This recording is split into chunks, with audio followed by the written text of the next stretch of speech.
افلا يتدبرون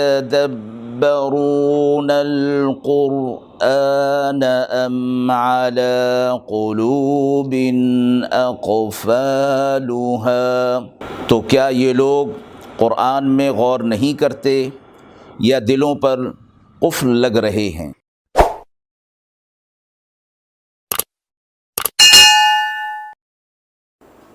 بسم اللہ الرحمن الرحیم۔ السلام علیکم ورحمۃ اللہ۔ ناظرین کرام، قرآن مجید کے پاروں کے خلاصے کے اس پروگرام میں آج پارہ نمبر 11 کا خلاصہ پیش خدمت ہے۔ سورہ توبہ جو کہ پارہ 10 سے شروع ہوئی تھی، اس پارہ میں بھی جاری ہے۔ اس کے بعد سورہ یونس کی ابتدا ہے جو کہ پارہ کے آخر تک مکمل ہو رہی ہے، اور اس کے بعد سورہ ہود کی ابتدائی آیات بھی اسی پارے میں ہیں۔ سورہ ہود کا بقیہ حصہ پارہ نمبر 12 میں ہے۔ اس پارہ میں کل 16 رکوع ہیں۔ آیت نمبر 94 سے اس پارے کی ابتدا ہو رہی ہے۔ رکوع نمبر 1، آیت نمبر 94، یعتذرون الیکم اذا رجعتم الیہم۔ اس آیت مبارکہ میں منافقین کا ذکر ہے کہ جنہوں نے غزوہ تبوک میں جانے سے پہلے حیلے بہانے کر لیے تھے اور جہاد میں جانے سے عذر کر دیا تھا، واپسی پر یہ آپ صلی اللہ علیہ وسلم کے سامنے آئے اور اپنے جھوٹے عذر پیش کرنے لگے تاکہ آپ صلی اللہ علیہ وسلم کو اور مسلمانوں کو اطمینان دلایا جا سکے۔ اللہ تعالیٰ نے بذریعہ وحی آپ صلی اللہ علیہ وسلم کو ان کے جھوٹے عذرات کے بارے میں بتا دیا، تو آپ صلی اللہ علیہ وسلم نے انہیں کہا کہ تمہارے عذر جھوٹے ہیں، لیکن اگر اب بھی تم توبہ کر لو اور سچے مسلمان بن جاؤ تو اللہ تمہارے گناہوں کو معاف فرما دے گا۔ رکوع نمبر 2، آیت نمبر 103، خذ من اموالہم صدقۃ تطہرہم بہا۔ وہ مسلمان حضرات جو بلا عذر غزوہ تبوک میں جانے سے رہ گئے تھے، ان کے دل میں ندامت تھی، تو اس کے لیے انہوں نے اپنے آپ کو مسجد نبی کے ستونوں سے باندھ لیا تھا اور یہ کہا کہ جب تک اللہ کی طرف سے ہماری توبہ قبول نہیں ہو جاتی ہم اپنے آپ کو آزاد نہیں کریں گے۔ ان کی توبہ قبول ہوئی، قید سے کھولے گئے۔ اس کے بعد انہوں نے بطور شکرانہ کے اپنا سارا مال لا کر آپ صلی اللہ علیہ وسلم کی خدمت میں پیش کر دیا۔ آپ صلی اللہ علیہ وسلم نے اس مال کو قبول نہیں فرمایا کہ مجھے مال لینے کا حکم نہیں ہے۔ اس کے بعد یہ آیت نازل ہوئی تو آپ صلی اللہ علیہ وسلم نے پورے مال کے بجائے 1/3 صدقہ قبول فرما لیا۔ مفسرین فرماتے ہیں کہ یہ حکم عام ہے کہ مسلمانوں کے امیر کے فرائض میں یہ بات داخل ہے کہ وہ صدقات زکوٰۃ وصول کرے اور مصرف پر خرچ کرنے کا انتظام کرے۔ آیت نمبر 107، والذین اتخذوا مسجدا ضرارا۔ منافقین نے مسلمانوں کو ضرر پہنچانے کے لیے ایک عمارت تعمیر کی اور اس کا نام انہوں نے مسجد رکھا۔ منافقین یہ چاہتے تھے کہ ہمیں کوئی ایسی جگہ میسر آ جائے جہاں ہم مل بیٹھ کر مشورے کریں اور آئندہ کے منصوبے بنائیں کہ مسلمانوں کو کس طرح پریشان اور تنگ کیا جائے۔ اس کے لیے انہوں نے ایک عمارت بنا کر مسجد نام رکھ کر آپ صلی اللہ علیہ وسلم کے پاس آئے اور کہنے لگے کہ ہم نے مسجد بنائی ہے کہ لوگ زیادہ ہو گئے اور ادھر کے جو لوگ ہیں ان کو قریب پڑے گی وہ مسجد، بوڑھے بھی لوگ ہیں بچے بھی ہیں تو مسجد میں آنے سے ان کو فائدہ ہوگا، تو آپ وہاں چل کر نماز پڑھ لیں تاکہ اور مسلمانوں کو بھی معلوم ہو جائے کہ یہ مسجد ہے۔ اصل مقصد ان کا کچھ اور تھا جو دل کے اندر انہوں نے چھپایا ہوا تھا۔ آپ صلی اللہ علیہ وسلم اس وقت کسی غزوہ میں یا سفر پر تشریف لے جا رہے تھے، تو آپ صلی اللہ علیہ وسلم نے فرما دیا کہ میں واپسی پر اس مسجد میں نماز ادا کروں گا، لیکن اس نماز کی ادائیگی سے پہلے ہی اللہ رب العزت نے بذریعہ وحی آپ صلی اللہ علیہ وسلم کو ان منافقین کے عزائم کے بارے میں بتا دیا، تو واپسی پر آپ صلی اللہ علیہ وسلم نے حضرات صحابہ اکرام سے فرمایا کہ اس مسجد کو گرا دیا جائے اور یہاں آگ لگا دی جائے، تو ایسا ہی کر دیا گیا۔ تو آیت میں فرمایا گیا کہ ایک تو ان کے مقاصد میں سے یہ تھا کہ ضرار، مسجد ضرار یعنی تکلیف پہنچانا، دکھ پہنچانا۔ دوسرا ان کا مقصد تھا تفریقا بین المؤمنین، تفریقا بین المؤمنین، کہ مومنین کے درمیان تفرقہ ڈالنا، اتحاد اور اتفاق کو ختم کرنا، یہ ان کا مقصد تھا۔ اور تیسرا مقصد ارصادا لمن حارب اللہ ورسولہ، اللہ اور اس کے رسول صلی اللہ علیہ وسلم کے دشمنوں کو یہاں پناہ ملے، دور دراز سے دشمن آئیں یہاں پر اور بیٹھ کر مشورے کریں اور مسلمانوں کے لیے کو تکلیف پہنچانے کے منصوبے یہاں باندھے جائیں۔ آیت نمبر 108، لمسجد اسس علی التقوی، اس مسجد ضرار کے بارے کے متعلق فرمانے کے بعد یہ فرمایا کہ اس کے مقابلے میں وہ مسجد کہ جس کی بنیاد پہلے دن سے تقوی پر رکھی گئی، اسی میں نماز پڑھی جائے۔ اس میں پاک لوگ نماز پڑھتے ہیں، طاہر لوگ، اور اللہ پاک لوگوں سے محبت فرماتا ہے۔ رکوع نمبر 3، آیت نمبر 111، ان اللہ اشتری من المؤمنین، جہاد کرنے والوں کی فضیلت اس آیت کے اندر بیان ہو رہی ہے کہ وہ اللہ کی راہ میں اپنی جان اور مال دیتے ہیں اور اللہ اس کے بدلے انہیں جنت عطا فرماتا ہے۔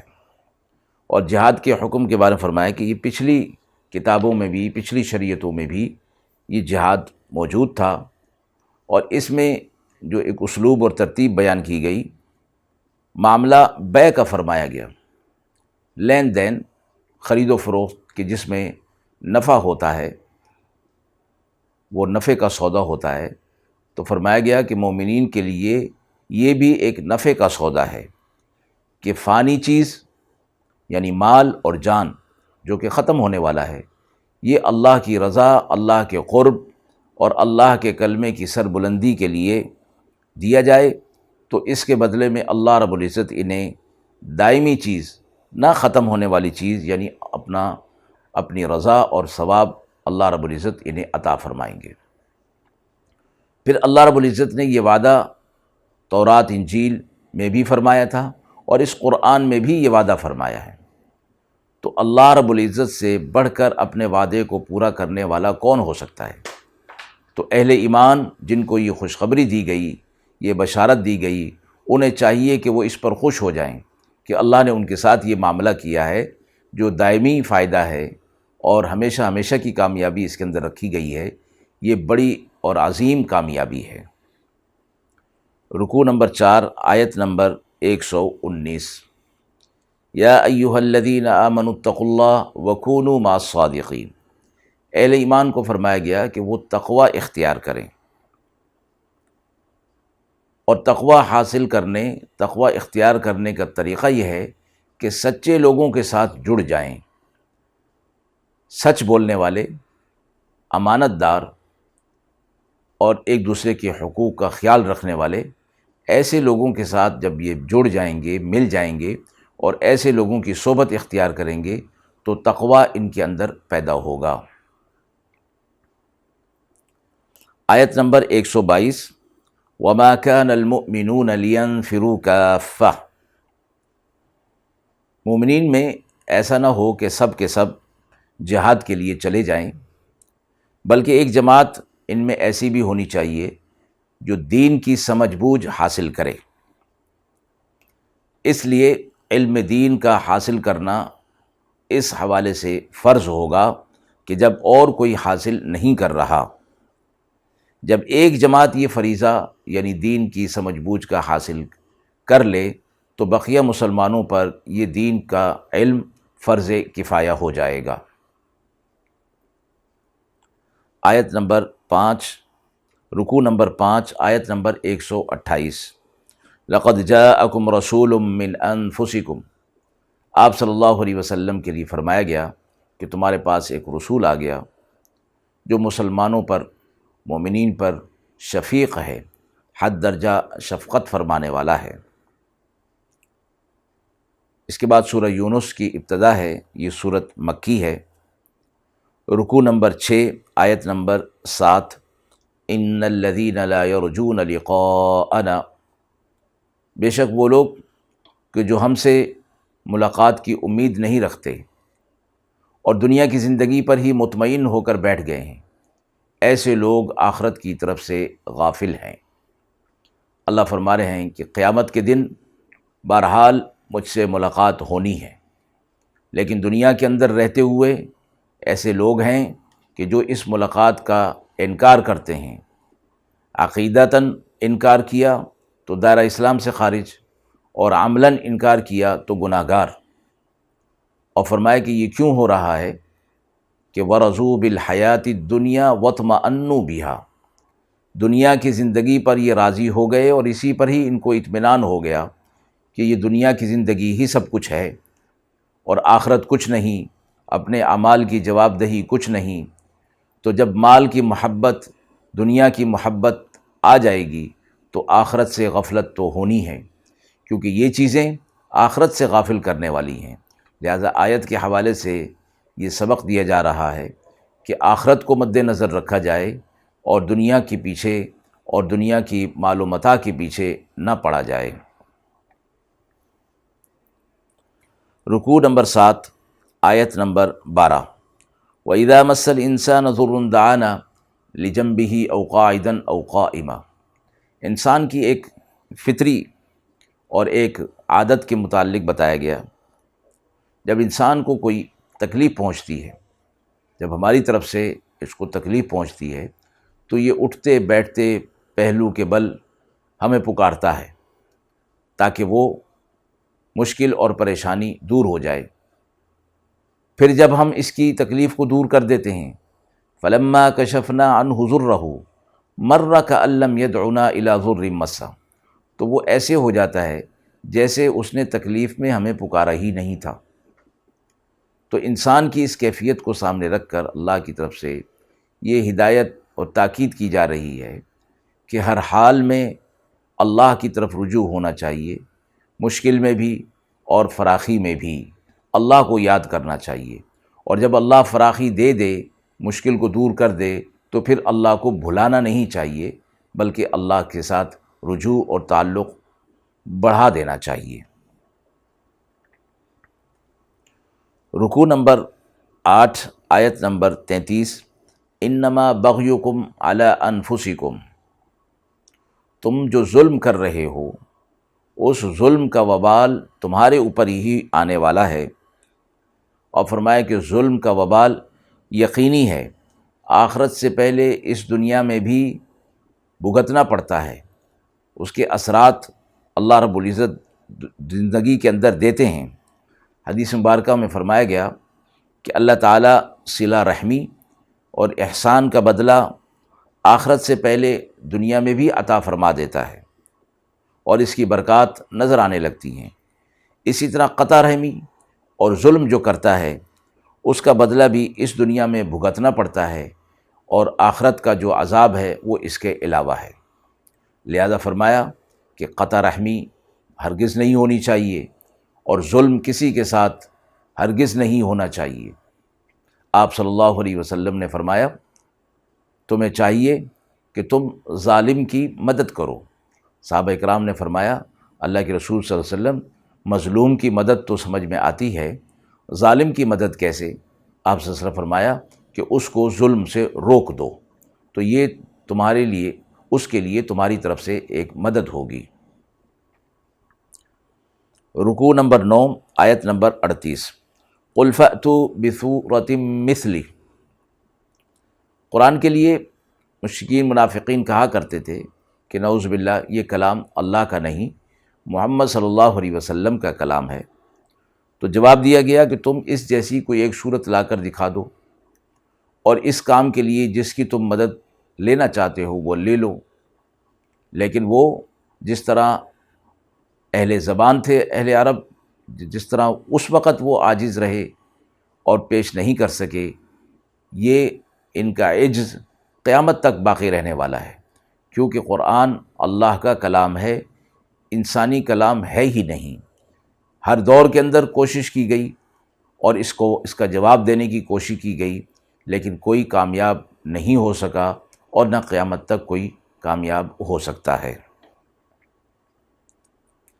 رکوع نمبر 10، آیت نمبر 45، وَيَوْمَ يَحْشُرُهُمْ كَأَن لَّمْ يَلْبَثُوا إِلَّا سَاعَةً، قیامت کے دن جب مردے قبروں سے اٹھیں گے تو فرمایا کہ وہ ایک دوسرے کو پہچانتے ہوں گے۔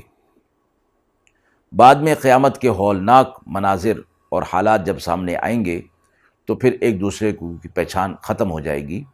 بعض روایت میں آتا ہے کہ پہچان تو ہوگی، مگر حالات اور محشر کی جو ہولناکی ہوگی اور ہیبت ہوگی، اس کی وجہ سے کوئی ایک دوسرے سے بات نہیں کر سکے گا۔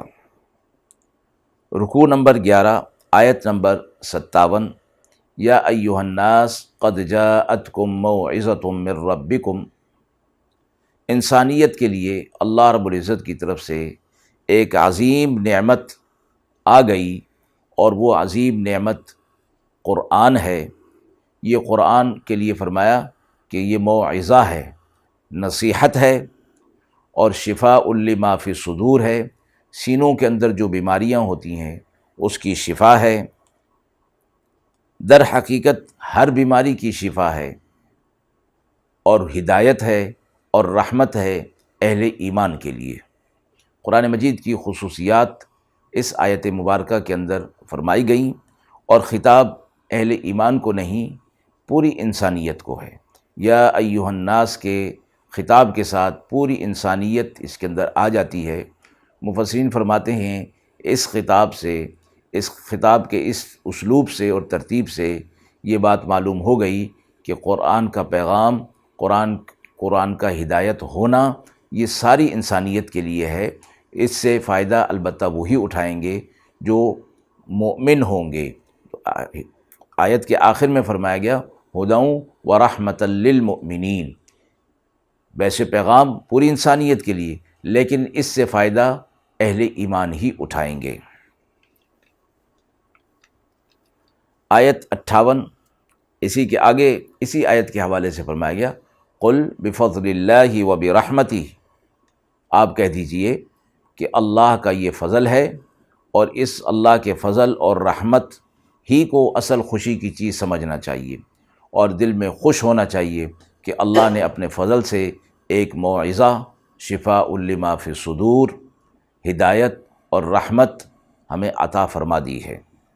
دنیا اور اس کا مال و متاع خوش ہونے کی چیز نہیں ہے، بلکہ یہ عارضی چیزیں ہیں، یہ ختم ہونے والی ہیں۔ اور آیت کے آخر میں فرمایا ھو خیر مما یجمعون، یہ اللہ کا فضل اور رحم بہتر ہے اس سے جسے انسان اپنی زندگی کے لیے جمع کرتا رہتا ہے۔ یعنی دنیا کی زندگی کے لیے، دنیا کا آرام حاصل کرنے کے لیے انسان مال و دولت کو جمع کرتا ہے، جبکہ یہ چیز اس کے لیے فائدہ مند نہیں، نہ دائمی ہے۔ اس کے مقابلے میں اللہ کا فضل، اللہ کا رحم دائمی ہے، قائم رہنے والا ہے، اور واقعتاً خوشی کی چیز یہی ہو سکتی ہے۔ رکوع نمبر 12، آیت نمبر 62 اور 63، الا ان اولیاء اللہ، اللہ کے جو نیک بندے ہیں، اللہ کے جو ولی ہیں، ان کی صفات یہاں بیان کی جا رہی ہیں کہ ایمان اور تقوی والے ہیں، ایمان تقوی اختیار کرنے والے ہیں، ان کے لیے نہ کوئی خوف ہے نہ کوئی ملال ہے۔ اور یہ ایمان اور تقوی اہم خصوصیات میں سے ہیں، انہی کے لیے بشارت ہے۔ اللہ رب العزت نے آخرت کی عظیم نعمتیں ایسے لوگوں کے لیے تیار کر رکھی ہیں۔ رکوع نمبر 13 میں نوح علیہ السلام اور موسیٰ علیہ السلام کی قوموں کا تذکرہ ہے۔ رکوع 14، آیت نمبر 90 اور 91، حتی اذا ادرکہ الغرق، جب فرعون غرق ہونے لگا تو بول اٹھا کہ میں بنی اسرائیل کے رب پر ایمان لاتا ہوں۔ اللہ رب العزت نے جواب دیا الآن وقد عصیت، کہ تو اب لاتا ہے، اس سے پہلے تو نافرمانوں میں تھا اور مفسدوں میں سے تھا۔ مفسرین نے فرمایا کہ حالت اضطرار میں ایمان قابل قبول نہیں۔ فرعون اس وقت ایمان لانا چاہتا تھا جب وہ ڈوب رہا تھا۔ اور اگلی آیت میں، آیت نمبر 92 میں فرمایا گیا فَالْيَوْمَ نُنَجِّيكَ بِبَدَنِكَ لِتَكُونَ لِمَنْ خَلْفَكَ آیَةً، کہ ہم آج کے دن تیرے جسم کو باقی رکھیں گے تیرے بعد، تاکہ لوگ تیرے بعد آنے والے لوگ اس سے عبرت اور سبق حاصل کریں۔ اللہ رب العزت کا یہ وعدہ پورا ہوا اور فرعون کے جسم کو باقی رکھا گیا، اور آج بھی مصر کے عجائب گھر میں یہ فرعون کی لاش وجہ عبرت اور درس بنی ہوئی ہے۔ رکوع نمبر 15، آیت نمبر 99 وَلَوْ شَاءَ رَبُّكَ لَآمَنَ مَنْ فِي الْأَرْضِ كُلُّهُمْ جَمِيعًا، اگر آپ کا رب چاہتا تو سارے کے سارے لوگ ایمان لے آتے، لیکن ایسا حکمت اور مشیت نہیں، ایسی حکمت اور مشیت نہیں ہے۔ اختلاف ان کے درمیان رہے گا جب تک اپنے شعور اور اپنی مرضی سے ایمان قبول نہ کریں، اللہ کے ہاں وہ قبول نہیں ہے۔ اور اگر اس طرح حالت جبر ہو تو وہ بھی حکمت کے خلاف ہے، اس لیے یہ صورت نہیں رکھی گئی۔ رکوع نمبر 16، آیت نمبر 107 وَإِن يَمْسَسْكَ اللَّهُ بِضُرٍّ، اگر اللہ تمہیں کوئی تکلیف پہنچائے تو اللہ کے علاوہ کوئی اس کو دور نہیں کر سکتا، اور اگر اللہ تم تک کوئی خیر اور فضل پہنچانا چاہے تو کوئی اس کو روک نہیں سکتا۔ آیت میں ایک اہم قاعدہ بتا دیا گیا کہ اگر تم پر کوئی مصیبت آ گئی ہے تو یہ دراصل اللہ کی طرف سے آئی ہے، تو اب اس مصیبت کو اللہ ہی دور فرمانا چاہے تو ہو سکتا ہے، تو اس کے لیے کسی اور سے رجوع نہیں بلکہ رجوع اللہ ہی کی طرف کیا جائے گا۔ اسی طرح جب اللہ رب العزت تمہیں کوئی خیر پہنچانا چاہتا ہے، کوئی نفع، کوئی فائدہ پہنچانا چاہتا ہے، تو وہ خیر، فائدہ، نفع اور فضل دنیا کی کوئی طاقت روک نہیں سکتی، وہ تم تک پہنچ کر ہی رہے گا۔ تو پہلی صورت میں جب مصیبت پہنچ رہی ہے تو اللہ کی طرف رجوع کرنا، صبر کا مظاہرہ کرنا، دعاؤں کا اہتمام کرنا، ثابت قدم رہنا، بے صبری کا اظہار نہ ہو۔ اور دوسری صورت میں جب اللہ کا فضل پہنچ رہا ہے تو دنیا کی کوئی طاقت روک نہیں پا رہی، وہ فضل انسان تک پہنچ کر رہے گا، اس صورت میں اللہ کا شکر ادا کرنا۔ آیت نمبر 108 قُلْ يَا أَيُّهَا النَّاسُ قَدْ جَاءَكُمُ الْحَقُّ مِنْ رَبِّكُمْ، اس آیت میں بھی تمام انسانوں کو خطاب کیا گیا کہ تمہارے رب کی طرف سے ایک حق آ گیا ہے۔ اب جب اس حق کو اپنے شعور، اپنے ارادے کے ساتھ اس کو قبول کر لو گے تو پھر اس کا نفع اور فائدہ بھی تمہارے لیے ہے، اور اگر کوئی اس کو چھوڑ دے گا، اس حق کو چھوڑ دے گا اور اس پر نہیں آئے گا تو اس کا جو وبال ہے وہ بھی تمہارے اوپر ہی آنے والا ہے۔ لہذا اس بات کو سمجھ لو کہ حق کو قبول کرنے میں ہی تمہارا فائدہ ہے، اور حق کو چھوڑنے میں نقصان بھی تمہارا ہی ہے۔ آیت نمبر 109 پر سورہ یونس مکمل ہو رہی ہے۔ اس کے بعد سورہ ہود کی ابتدائی آیات ہیں۔ آیت نمبر 5 پر پارہ نمبر 11 مکمل ہو رہا ہے۔ وآخر دعوانا ان الحمد للہ رب العالمین۔